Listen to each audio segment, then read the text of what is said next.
bohong. Aku hanya memikirkan satu peraturan penting. Kenapa kau lakukan hari ini kalau kau bisa melakukannya besok? Few moments later.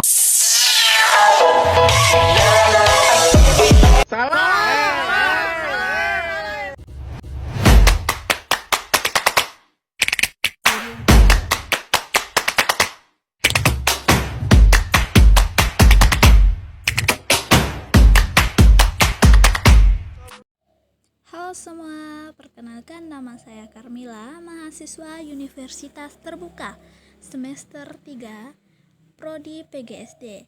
Pada kesempatan kali ini saya akan mempresentasikan modul 1-3 Bahasa dan Sastra Indonesia yang membahas hakikat bahasa, lambang bahasa, dan tata bahasa yang benar. Adapun topik pembahasan meliputi 8 bagian. Di antaranya konsep bahasa, fungsi bahasa, masyarakat bahasa, fonologi bahasa Indonesia, lambang tulis bunyi bahasa, morfologi bahasa Indonesia, sintaksis bahasa Indonesia, dan wacana bahasa Indonesia. Yang pertama kita akan membahas konsep bahasa. Bahasa adalah lambang bunyi arbiter yang dipergunakan oleh para anggota kelompok sosial untuk bekerja sama, berkomunikasi, dan mengidentifikasi diri. Bahasa juga memiliki sifat pokok, di antaranya 1. Bahasa sebagai sistem, 2. Bahasa sebagai lambang, 3. Bahasa itu bunyi, 4. Bahasa itu bermakna, 5. Bahasa itu konversional, 6. Bahasa itu produktif, 7. Bahasa sebagai identitas diri. Yang kedua, fungsi bahasa. Fungsi bahasa secara umum adalah alat komunikasi, sedangkan fungsi khususnya menurut Jacobson memiliki beberapa bagian seperti emotif, ungkapan perasaan, konatif, memengaruhi atau mengajak, referensial, menyampaikan informasi atau topik, puitik, menyampaikan pesan atau amanat, fatik, menjalin kontak sosial. Yang terakhir, metalingual, membahas bahasa itu sendiri. Fungsi bahasa negara, sebagai bahasa negara dan sebagai bahasa nasional. Sebagai bahasa negara, bahasa resmi kenegaraan, bahasa pengantar pendidikan, alat perhubungan nasional dan pemerintahan, alat pengembangan budaya iptek. Fungsi bahasa Indonesia sebagai bahasa nasional, lambang kebanggaan dan identitas bangsa, alat pemersatu sebagai suku dan budaya, alat komunikasi antar daerah dan antar budaya. Yang ketiga, masyarakat bahasa. Definisi masyarakat bahasa adalah kelompok yang merasa menggunakan bahasa yang sama.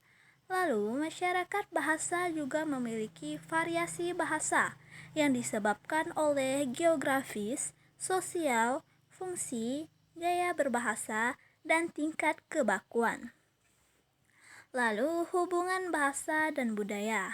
Yang pertama, hipotesis Sapir-Whorf, yaitu bahasa yang mempengaruhi cara berpikir dan bertindak manusia. Yang kedua, pendapat lain. Budaya dan lingkungan mempengaruhi bahasa, terutama kosakata. Yang keempat, fonologi bahasa Indonesia.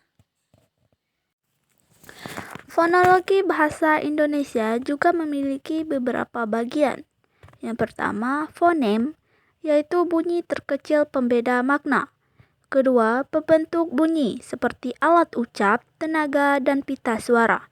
Ketiga, vokal, yaitu bunyi tanpa hambatan udara seperti a, i, u, e, o.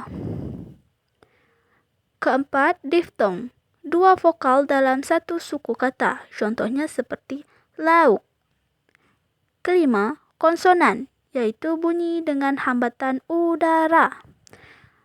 Keenam, pelafalan yang salah yang bisa mengubah makna kalimat.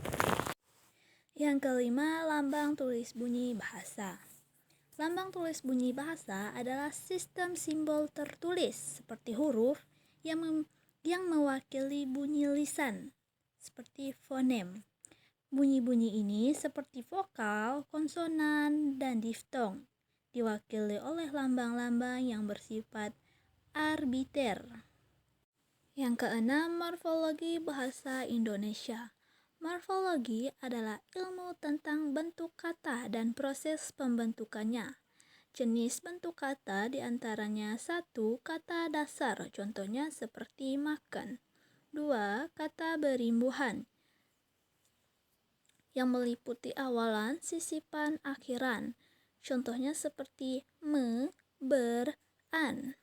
3. Kata ulang, contohnya anak-anak. 4. Kata majemuk, contohnya seperti ibu kota, orang tua.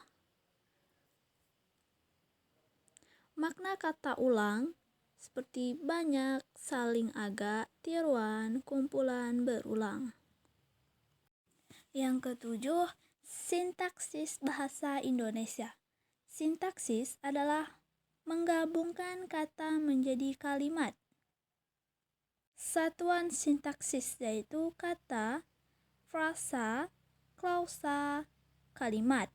Jenis kalimat berdasarkan inti, kalimat minor dan mayor. Berdasarkan pola, kalimat tunggal dan majemuk. Berdasarkan predikat, verbal dan nonverbal. Dan yang terakhir adalah wacana bahasa Indonesia. Wacana adalah satuan bahasa terlengkap yang menyampaikan pesan utuh dalam bentuk lisan atau tulisan.